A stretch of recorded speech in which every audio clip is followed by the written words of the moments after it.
Class of 2022.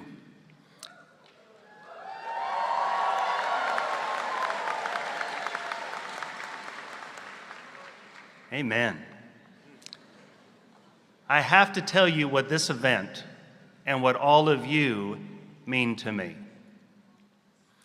Last year, we got through that terrible year of COVID. And at the end, we had a commencement, and it was magnificent. It was right here at SPAC, and we made it. But everyone was 6 feet apart. Everyone was wearing a mask. No families or friends could attend. Only one faculty rep from each department could attend.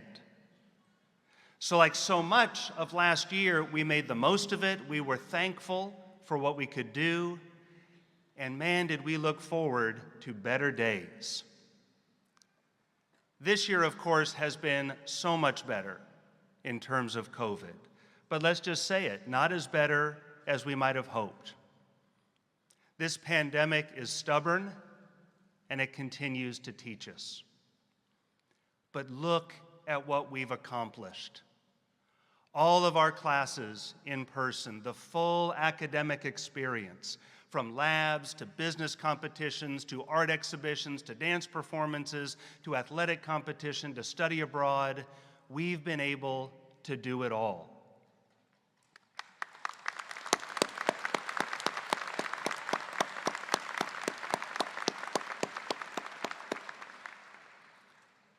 And now here we are at the celebratory end with two remarkable honorary degree recipients. Moises Kaufman, Charles Johnson, thank you for all your accomplishments.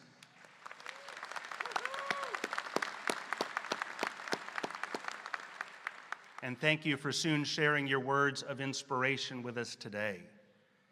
And with so many guests and friends and family to celebrate with us. Friends and family.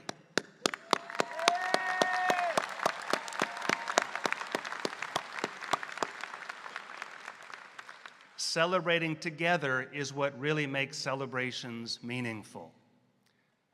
So while last year was a remarkable year for Skidmore, and one where I am very proud of what we accomplished and how we got through that trying time together, this year sort of felt like my first as a college president. The first where I got to see Skidmore in something approximating its full glory and power. And this is a glorious place. It's an amazing college. When I think of all that Barb and I have watched you do this year, it is just remarkable. Whether the amazing spring dance performance, dancers,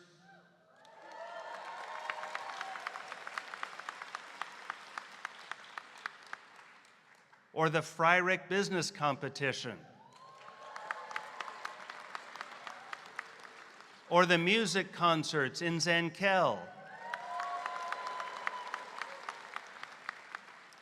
or the women's softball team sweeping a doubleheader,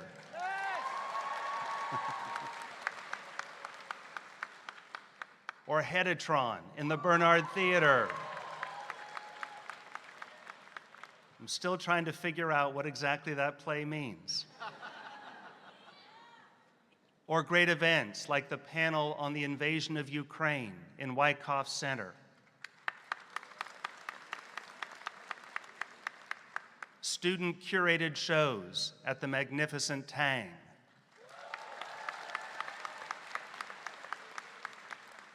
And I could go on and on and on until it really does get to be 93 degrees out there.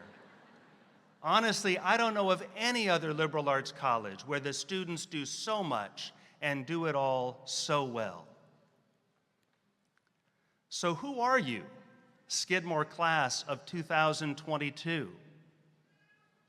Born on or around that pivotal tragic moment of 9/11, you entered Skidmore in the fall of 2018, 2 years into the Trump presidency. You had about 1.5 years of what we could once call normal college life. And then in that terrible spring of 2020, COVID descended. George Floyd was murdered for all the world to see.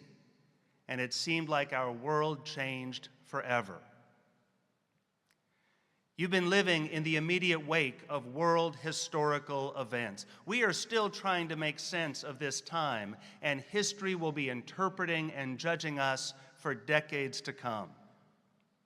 And yes, much was lost in this time. There were experiences you never got to have, memories you never got to share, and all was under the constant anxiety of COVID, of that awful term, social distancing, and the age of the mask. It has not been an easy time. But what was gained? How will you remember this time and this experience? I wonder in 5 years or 15 years how this time at Skidmore during the global pandemic will feel to you. My hope, and I am a man of resolute hope, is that you will think with justifiable pride about your endurance, about your grit, about the tenacity and creativity you showed in getting not just yourself, but this entire campus through this challenging time. And especially the care you showed to one another. That's the key to our success, the culture of caring that has sustained us. I hope in particular you will look back with pride and also with affection, even with love, on the community with whom you accomplished this.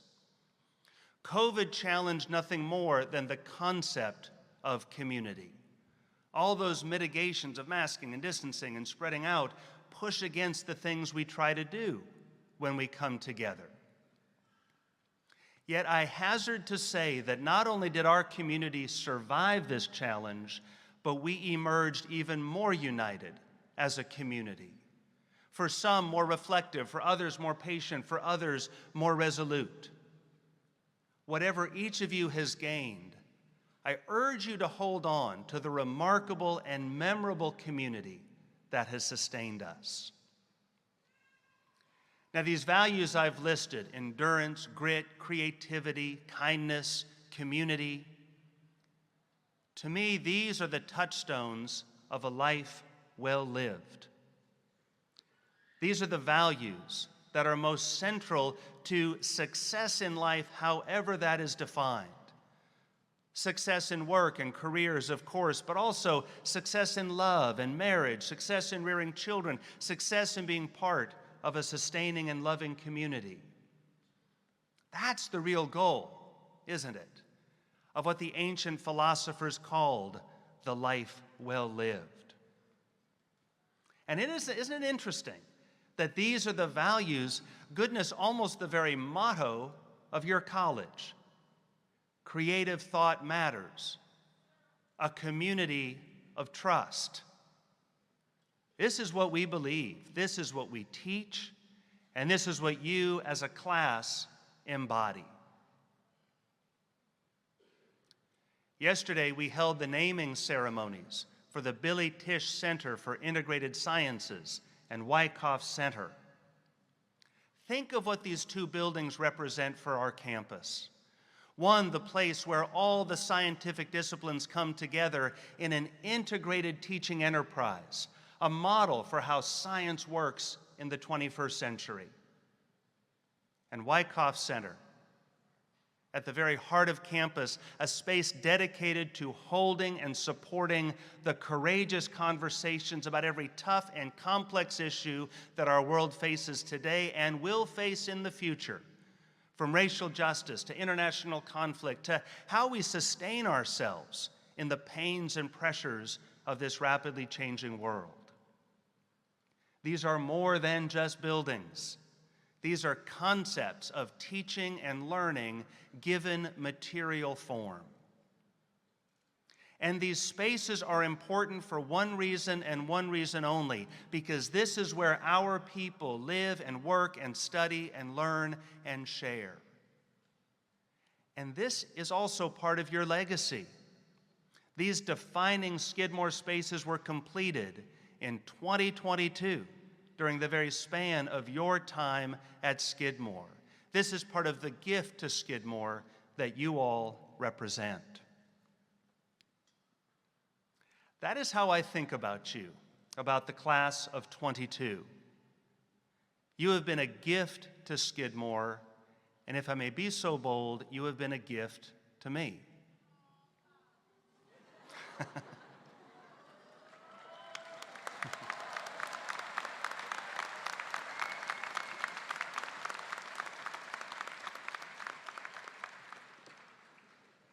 I am so grateful to this class for what you've taught me and how you've moved Skidmore forward.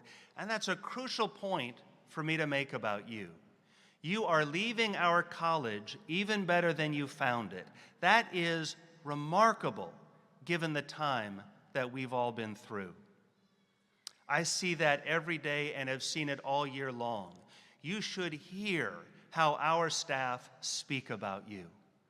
Throughout the college, people working in student affairs, in advancement, in dining, in campus safety, in admissions, they rave about our students and about this senior class. The pride our staff take in you is palpable. And to me, that tells us much about how special this class is. And of course, your faculty. Every day they bring their best to teaching at Skidmore. Every day their focus is on you and giving you the tools you need to thrive and lead in this incredibly complex and ever-changing global environment. So I ask each of you to take just a moment right now and conjure up a particularly wonderful experience you've had in these 4 years, in the classroom, in the lab, in the studio. I know there are too many to count.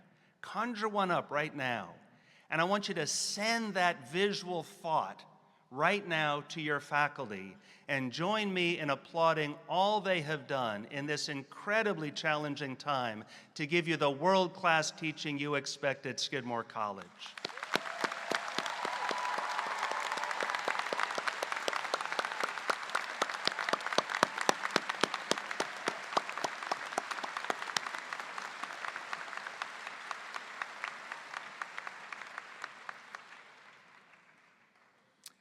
I said earlier that I am a man of an almost stubborn sense of hope.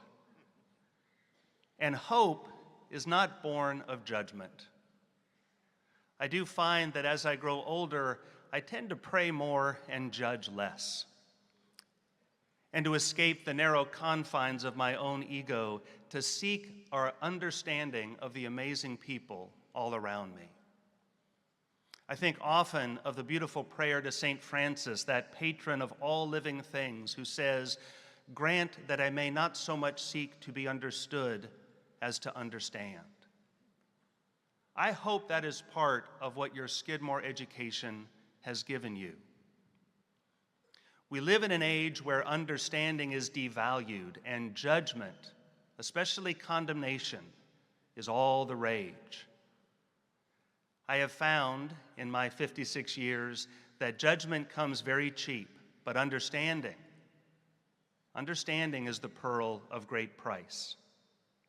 Surely a great liberal arts education is all about teaching us to understand the world, to understand complex ideas, and especially to understand that greatest of mysteries, the human heart.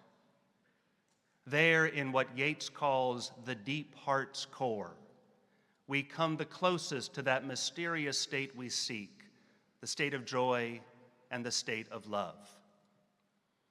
That is my wish for you, this great Skidmore class of 2022. I wish you joy, meaning, purpose, and love as you depart our school to change our world for the better. Thank you for all you have given us, and know that you are always, always welcome back to your Skidmore College. Thank you.